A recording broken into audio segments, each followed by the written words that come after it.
Esta elección es sustancialmente diferente a la del 2004, por diferentes razones, entre otras por el tipo de candidatura que exhibe el FMLN. En el 2004 se facilitó la campaña del miedo que articuló el Partido Arena, que articuló la derecha en el poder, porque se podía vincular la trayectoria guerrillera del candidato presidencial de ese entonces con el miedo. El miedo a la guerra, el miedo al pasado, el miedo a la violencia, el miedo al odio, al enfrentamiento, el miedo al comunismo. Con mi candidatura, esos resortes del miedo no se pueden utilizar con la misma efectividad como se utilizaron en el pasado, pero se sigue recurriendo al miedo. Me quieren hacer aparecer como un candidato genuflexo, que no tiene criterio propio y que va a ser dominado por lo que ellos llaman la dirigencia ortodoxa y comunista del FMLN. Se me quiere hacer aparecer como un candidato que va a agachar la cabeza frente a los comandantes que están dominando en el FMLN. Ahí hay dos errores. Uno, la dirigencia actual, el liderazgo actual no es un liderazgo ortodoxo comunista, no son los comandantes del pasado. El liderazgo actual son hombres y mujeres que tienen una clara visión del proceso salvadoreño y tienen una trayectoria democrática, de lucha social y política. Y por otro lado, mi candidatura tampoco es la de un ciudadano que se someterá a una dirección. He dicho de que hay una unidad, una conjunción de visiones y de intereses y de propósitos entre mi candidatura y el liderazgo del FMLN. Y eso se refleja en la práctica cotidiana y en el proceso de toma de decisiones que supone esta candidatura. Lo que necesitamos es crear un clima de confianza. Necesitamos crear la certeza de que el cambio que estamos proponiendo no es un salto al vacío, no es sinónimo de inestabilidad económica y social, no es sinónimo de anarquía o de ingobernabilidad.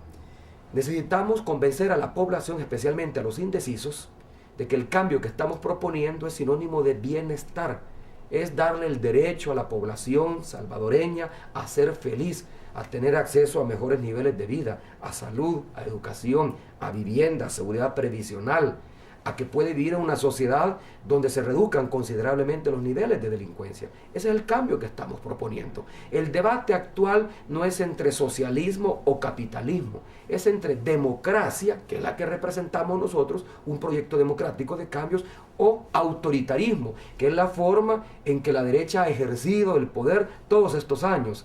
Ha sido un gobierno autoritario y excluyente. El debate en estos momentos es entre pasado o futuro, entre continuismo o cambio.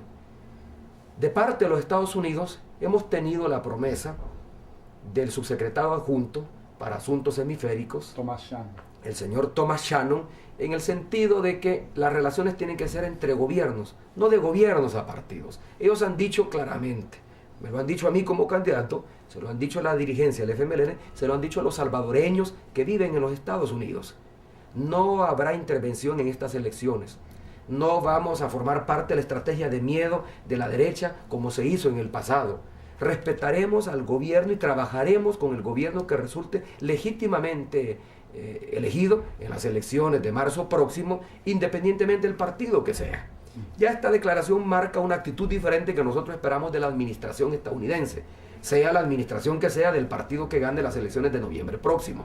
En la medida en que haya respeto a nuestra capacidad para decidir nuestro propio destino y no haya interferencias abusivas como en el pasado hubo de funcionarios del Departamento de Estado que claramente dijeron que si ganaba el FMLN se acababan las remesas, habrían cientos de miles de deportados y se romperían las relaciones con Estados Unidos, nada más alejado de la realidad. Si no existen ese tipo de declaraciones y los salvadoreños pueden tomar una decisión consciente, reflexiva, sin estar influidos por el miedo, seguramente entonces vamos a derrotar esa estrategia. En buenas cuentas, ¿a qué aspiramos?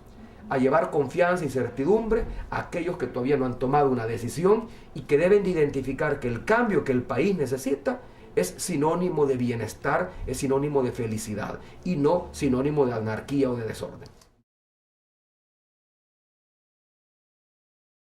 Existe en la población salvadoreña la convicción que el modelo económico y social que ha predominado a lo largo de los últimos 19 años ya no es más viable. Si la derecha sigue enquistada en el poder, si la derecha sigue utilizando el aparato público para beneficio de un pequeño grupo de empresarios, en detrimento del resto de la sociedad, este país ya no es viable, no tiene salida, se termina de hundir. La derecha se va a acabar todos los recursos que tiene nuestro país. La derecha no ha sido capaz de interpretar las necesidades históricas de la población salvadoreña. La población ha caído en la cuenta, por lo tanto, de que el rumbo que lleva el país es el equivocado. Hay que imprimirle un nuevo rumbo a la sociedad salvadoreña. Y que el equipo que nos ha gobernado en los últimos 19 años no tiene la capacidad de dirigir al país a un rumbo diferente. Por eso es que ha nacido la esperanza de que es posible tener un país diferente. Es posible un desarrollo incluyente, un desarrollo económico que al mismo tiempo que logre tasas sostenidas de crecimiento en el tiempo, también garantice mayores niveles de bienestar, mayores niveles de salud, mayores niveles de educación, mayor poder adquisitivo de los salvadoreños y salvadoreñas. Por eso es que hablamos de que ha nacido la esperanza, porque ha nacido la oportunidad histórica de cambiar el país, y esta esperanza solo la vamos a poder concretar en la medida que un nuevo equipo gobernante de hombres y mujeres conscientes de las necesidades del país, pero comprometidos con los cambios que hay que llevar a cabo.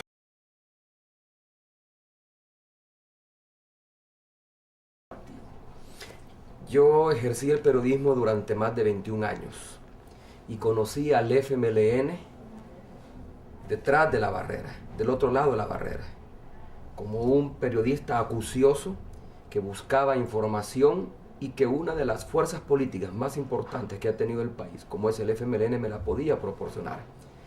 Pero en todo este tiempo también he adquirido un posicionamiento frente a la realidad. He ejercido un periodismo comprometido con los cambios que el país necesita. Y en mi bregar como periodista aprendí a conocer una fuerza política que puede sintetizar ese espíritu transformador que anima al pueblo salvadoreño a buscar los cambios que se necesitan. Esa fuerza política es el FMLN. Dijéramos que por mi trayectoria periodística, posicionada, comprometida, fui finalmente a abrazar en forma casi natural el proyecto político de transformación que representa el FMLN. El FMLN se ha abierto, es un partido que ha evolucionado políticamente. Han transcurrido más de 16 años de la firma de los acuerdos de paz y el FMLN de ahora no es el mismo FMLN del pasado. No es que el FMLN deba de avergonzarse de su pasado. Lo que pasa es que ocupó y jugó un rol histórico durante la guerra que ya no es el rol que está jugando en estos momentos. Ahora es una fuerza política democráticamente elegida que tiene una cuota de poder en la Asamblea Legislativa y que gobierna cerca de 60 gobiernos locales, gobiernos municipales a nivel nacional. Con esa cuota de poder tiene una responsabilidad histórica, transformar el país, y lo puede hacer desde el control del Ejecutivo. El FMLN se ha abierto y ha recibido a una persona como yo, proveniente del seno de la sociedad civil, sin militancia partidaria, sin tradición partidaria, pero que así como el FMLN también abraza el proyecto político de cambios que el país demanda. Entonces lo que se ha dado es una conjunción entre mi visión de la realidad y la visión que tiene el liderazgo del FMLN. No existe un enfrentamiento entre el liderazgo histórico del FMLN y mi candidatura por ser un candidato que viene de afuera. Más bien, lo que ha habido es una unidad de propósitos, una coincidencia de visiones, una conjunción de intereses. Yo pongo al servicio de este proyecto político mi trayectoria periodística, el conocimiento de la realidad y los altos niveles de confianza que he logrado a lo largo de todos estos años de parte de la población. El FMLN pone al servicio de este proyecto su capacidad territorial, su arraigamiento en la conciencia de los ciudadanos, pero sobre todo su visión de cambio. De tal manera que mi candidatura responde precisamente a una conjunción de visiones que va a hacer posible transformar este país. No hay enfrentamiento, por el contrario, hay identidad de propósitos y de visiones.